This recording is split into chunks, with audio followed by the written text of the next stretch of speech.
Bienvenue sur Que devient l'Afrique, l'espace où l'on écoute avant de juger, où chaque mot ouvre la porte sur les enjeux invisibles de notre continent. Aujourd'hui, nous plongeons dans le récit prophétique d'Ely Pada, qui dévoile les forces obscures cherchant à déstabiliser le capitaine Ibrahim Traoré, jeune leader africain audacieux, intellectuel et radical. Entre menaces occultes et protection divine, son rôle s'inscrit dans la lignée des grandes figures africaines, de Thomas Sankara à Nelson Mandela. Restez avec nous, nous allons décortiquer chaque déclaration et révéler les enjeux cachés derrière ces événements politiques et spirituels. IB et les forces invisibles, décryptage d'un pouvoir sous tension. Le pouvoir qui est visé, lui qui se sont jurés de déstabiliser dans le mois de décembre qui arrive là, c'est IB. À vous, les présidents de l'AES. La personne qui est visée dans la tentative de déstabilisation du Mali là, en réalité, la personne qui est visée là, c'est le président IB. C'est le président IB. À cause de son interview où il a eu à parler d'un albinos noir. Donc, le président IB dérange tout le système Illuminati de ce monde actuellement. Au même titre que vous les trois présidents de l'AES. Mais lui qui dérange encore plus, c'est IB. Parce que IB est le porte-voix de l'AES.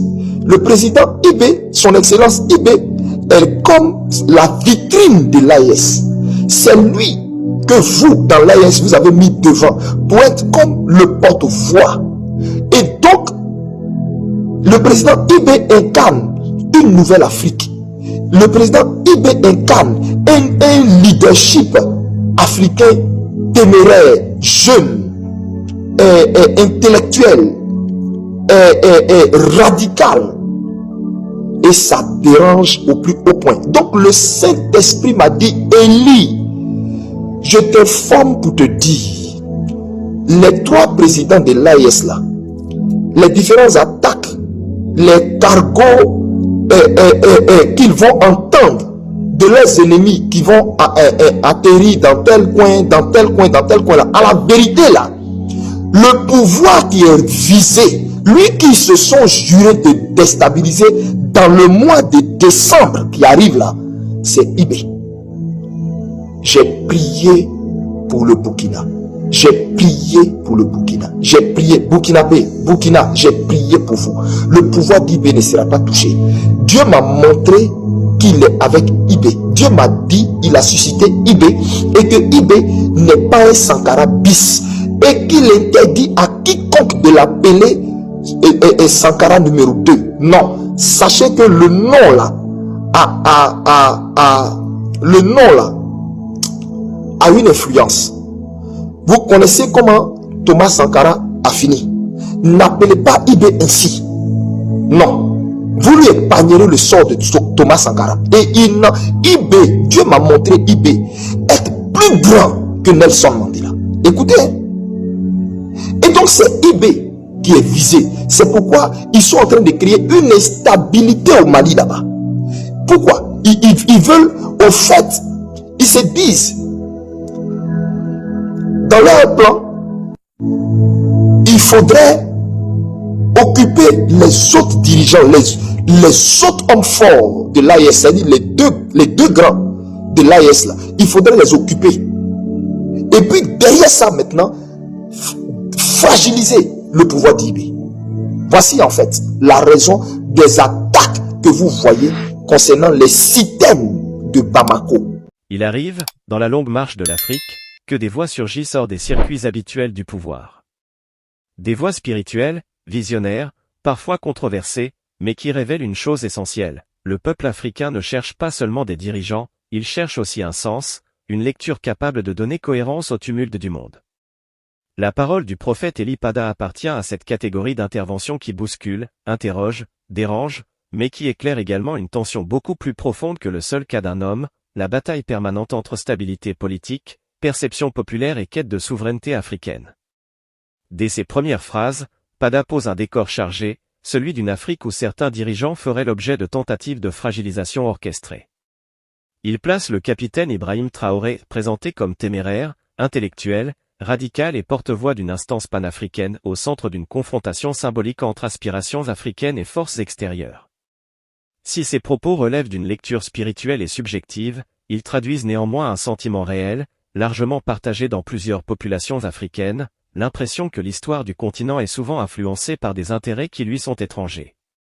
Ainsi, lorsque Pada affirme que la stabilité du capitaine Ibrahim Traoré serait ciblée, notamment pendant un mois précis, ce n'est pas la précision prophétique qui importe le plus, c'est la perception que les peuples ont des fragilités politiques persistantes dans la région du Sahel.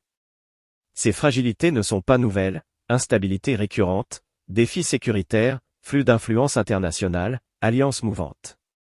L'Afrique de l'Ouest porte encore les cicatrices des ingérences passées, et cette mémoire nourrit les discours contemporains, qu'ils soient politiques, militants ou spirituels. La figure de style vivante, cette voix collective et ancestrale qui traverse l'analyse semble murmurer derrière les mots « Afrique, écoute tes peurs, mais ne deviens l'otage d'aucune vision.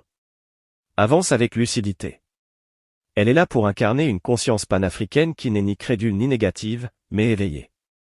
Une conscience qui veut comprendre les signes du temps sans se laisser aveugler par eux. Pada qualifie le capitaine Ibrahim Traoré de « vitrine » d'un leadership africain renouvelé, destiné selon lui à incarner une nouvelle génération de gouvernance. Et qu'on adhère ou non à cette lecture spirituelle, un fait demeure, plusieurs pays africains assistent effectivement à l'émergence de leaders plus jeunes, plus affirmés, plus radicaux sur la question de souveraineté. Cette réalité politique donne une résonance particulière à ses paroles. Lorsqu'il évoque Thomas Sankara et Nelson Mandela, Pada touche à un point sensible, la mémoire africaine. Sankara représente l'audace révolutionnaire, Mandela la résilience morale. Dire que le capitaine Ibrahim Traoré n'est ni l'un ni l'autre, mais qu'il porte en lui une autre forme de destin, revient à rappeler que l'Afrique n'a pas besoin de copier son passé héroïque pour créer son avenir. Elle doit puiser dans son histoire pour s'élever, mais elle ne doit pas s'y enfermer. C'est là une première leçon importante, l'Afrique doit cesser de chercher des répliques de ses héros et forger des leaders adaptés à son époque. Dans un contexte où des attaques surviennent au Mali et où la stabilité politique reste fragile dans plusieurs zones, Pada souligne que certains événements pourraient être interprétés comme des tentatives de diversion, d'occupation ou de désorganisation.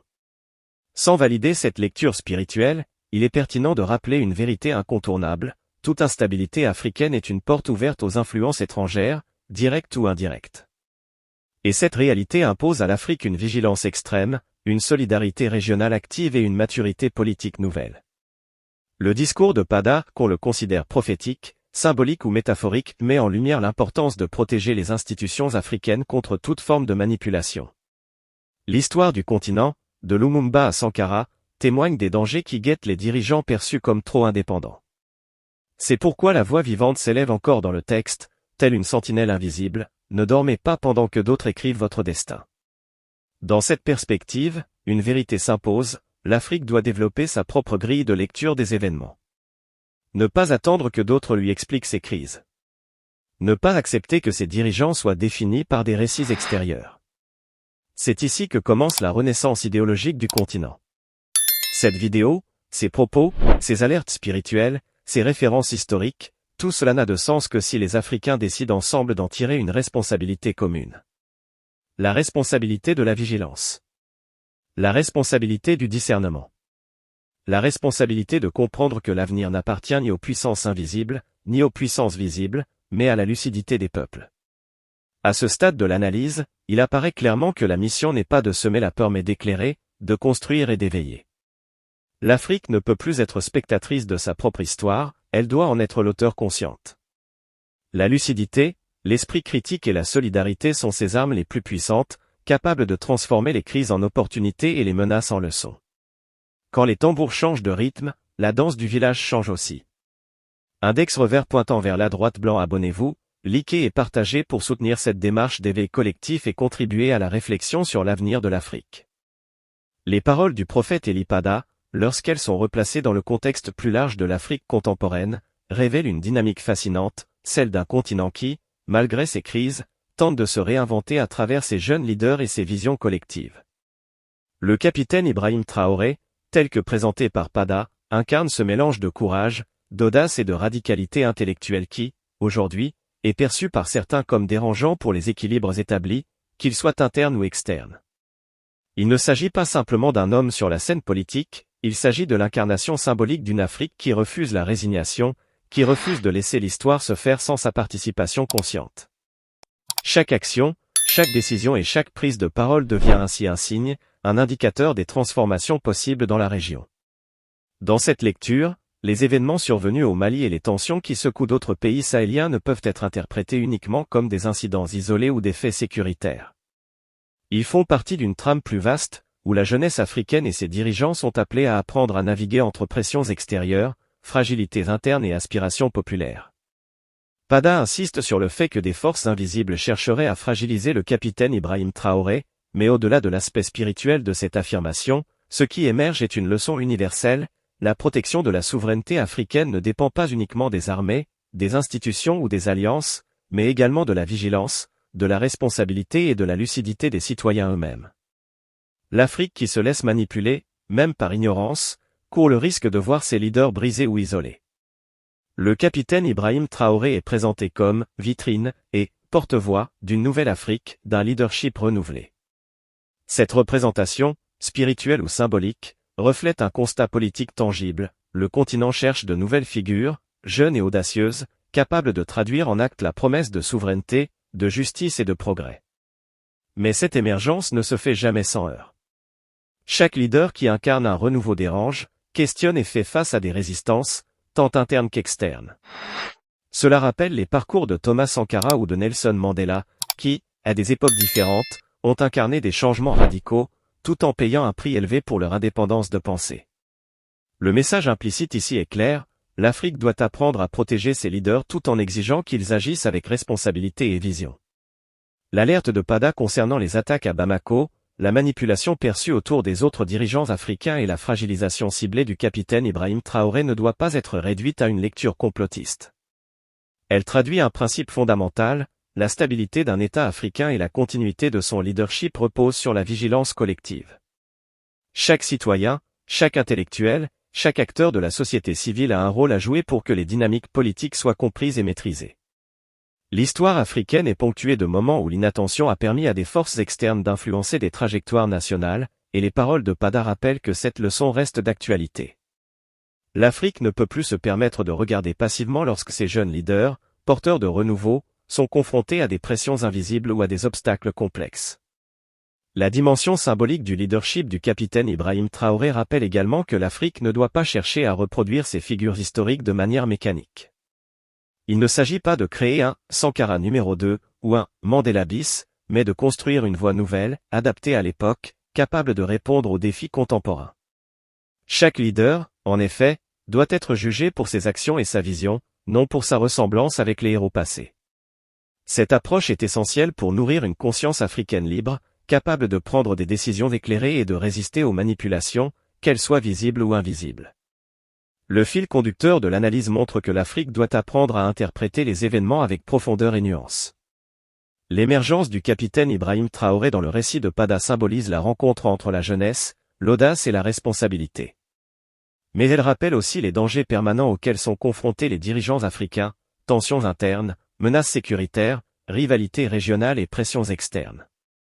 Dans ce contexte, la vigilance ne se limite pas aux forces militaires ou aux institutions politiques, elle inclut également la capacité du peuple africain à comprendre les enjeux, à participer activement au débat public et à protéger ses leaders par une responsabilité collective.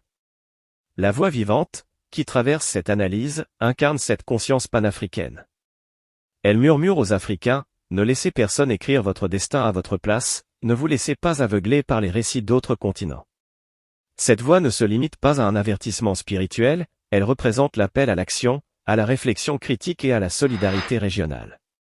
Chaque attaque, chaque tentative de fragilisation, chaque manipulation perçue doit être vue comme un signal pour renforcer la cohésion, la transparence et la vigilance dans le leadership africain. En fin de compte, le message de Pada, lorsqu'il est replacé dans la logique de la responsabilité africaine, nous enseigne une vérité essentielle: la protection de nos leaders et de nos institutions est indissociable de l'éducation politique et morale du peuple. L'Afrique qui se laisse diviser ou distraire perd sa capacité d'initiative et son autorité sur son propre destin. C'est pourquoi la vigilance, la lucidité et la solidarité doivent être considérées comme des impératifs collectifs, capables de transformer les crises en opportunités de renouveau. Quand le palmier ploie, c'est qu'il connaît le vent avant qu'il ne frappe. Index revers pointant vers la droite blanc. Abonnez-vous, likez et partagez pour soutenir cette réflexion et participer activement à l'éveil collectif du continent africain.